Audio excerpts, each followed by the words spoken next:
From the dusty roads of Nsuta to the bright stages of Europe, to becoming one of the most influential voices in Ghanaian music history. This is the extraordinary story of a man who reshaped an entire genre, inspired generations, and built a legacy that refuses to fade. This is the complete, untold journey of Charles Kwajo Fosu, the icon the world knows as Daddy Lumba.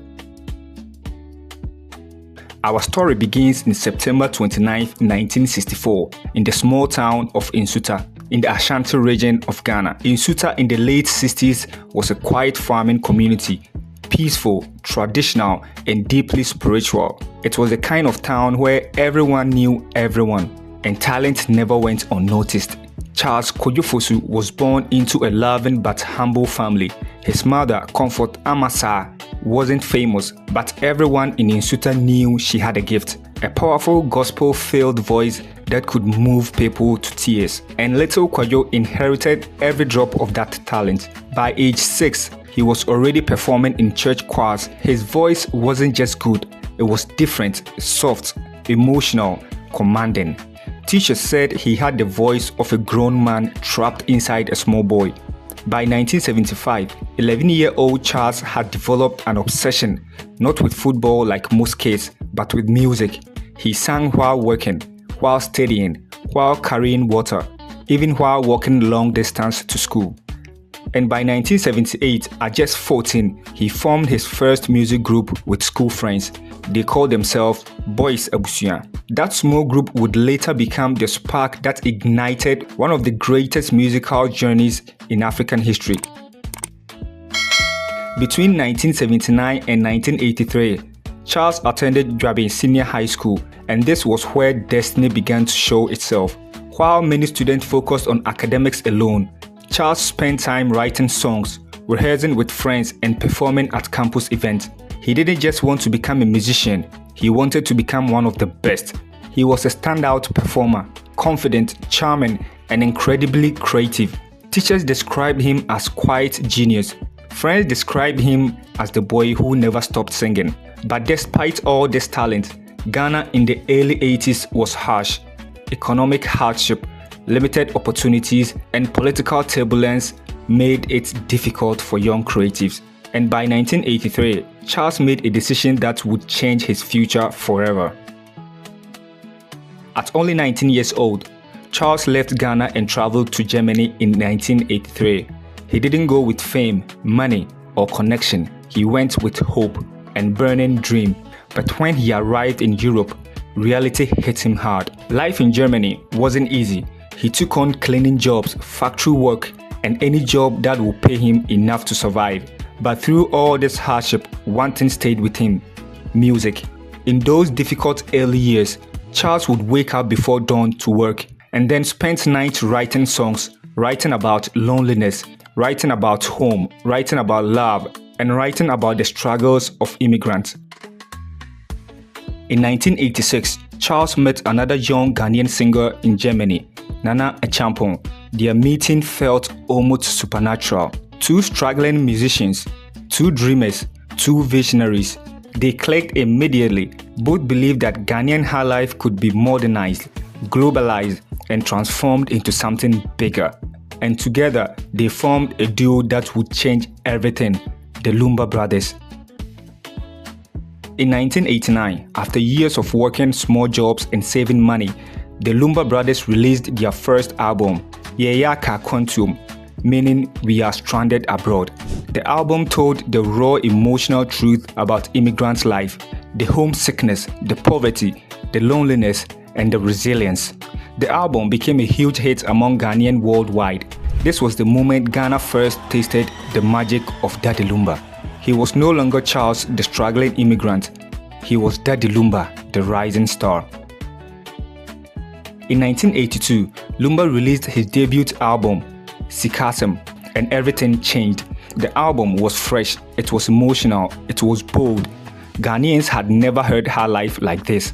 Lumba's voice, confidence, lyrical intelligence, and melody instantly set him apart. Overnight, he became a national favorite. He didn't just enter the music industry, he took over. From 1993 to 2000, Daddy Lumba entered what fans called his golden era. Every year he dropped hit after hit. He wasn't just making songs, he was shaping the direction of her life. Albums like Abenwaha, Mesum Jesus, Awosuo, Sika, Sikasem, Playboy turned him into one of the most successful Ghanaian musicians of all time. During this period, Daddy Lumba's influence exploded across Africa, Europe, and the diaspora. Weddings played his songs, churches played his songs, nightclubs played his songs.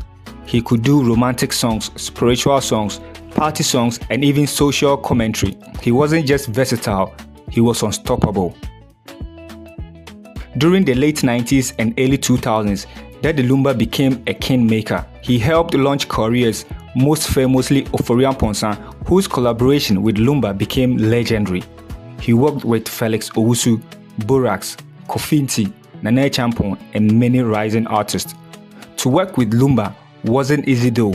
Artists often said he demanded perfection. He would record a single verse over and over until it was flawless. That level of discipline is one of the reasons his music still sounds fresh today. Success came with controversy. From 2000 to 2010, many of Lumba's songs sparked debate. Some accused him of taking shots at individuals. Some thought he was political. Others said his lyrics were too bold or too honest. But Lumba never backed up. He always said, "Music reflects life and life is not simple." Whether loved or criticized, one thing was certain: Ghana never stopped talking about Lumba. In 2012, fans noticed something was wrong. Lumba was performing less. He appeared weaker during concerts. Rumors spread across the country. Some terrifying, some exaggerated. But the truth was simple: that Lumba was battling health issues. He continued creating music, slowly, carefully, quietly. And then in 2022, he reminded the world who he was. In 2022, Daddy Lumba released the explosive hit Ofon the Dinsem Phone. This song became the national sensation. It dominated radio, social media, and every corner of Ghana. And just like that, the king was back. Even in his late 40s and early 50s, Lumba proved he was still in the league of his own. Today, Daddy Lumba remains one of the most celebrated musicians in Ghana. His music is played at every event, wedding, funeral, outdoorings, road trips, parties, everything. Young artists study him, DJ worship his discography. Fans young and old know his songs by heart. Behind the fame, Lumba is a deeply private man. He avoids interviews, he dislikes unnecessary attention, he focuses on family, faith, and charity. Those who know him say he is calm, humble, spiritual, and extremely thoughtful. And that mystery is part of why fans love him even more. From Insuta to Germany, from hardship to stardom, from a young boy with dream to a legend with a legacy carved into the heart of Ghana. Daddy Lumba's story is not just a music story. It is a story of faith, resilience, destiny, and passion. And one thing is certain, his voice will echo for generations to come. After decades of success, global influence, and shaping the sound of Ghanaian music, Daddy Lumba's story came full circle.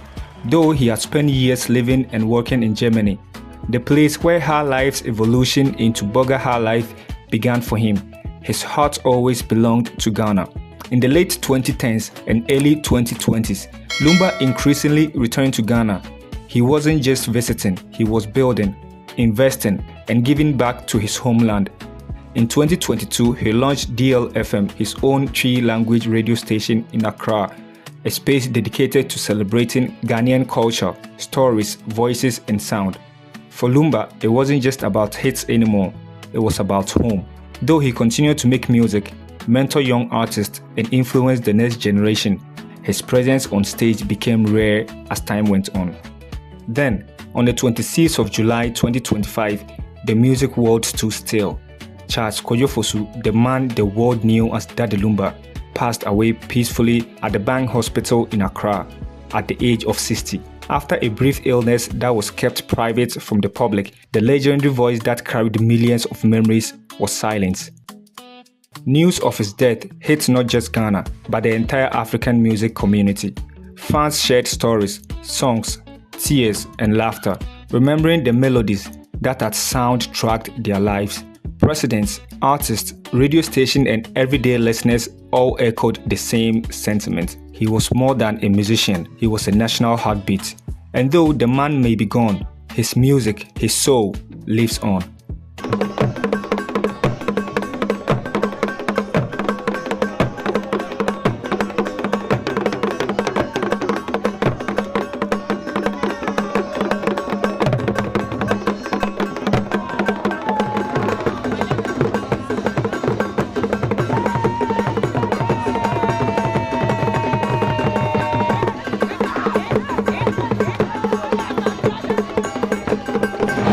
If you want to see more incredible ancestral histories of African kings and queens stories filled with drama, action, legacy, and power, be sure to subscribe so you don't miss a single episode. Who knows, even your king might be featured next. Stay tuned and don't forget to subscribe for more epic historical stories.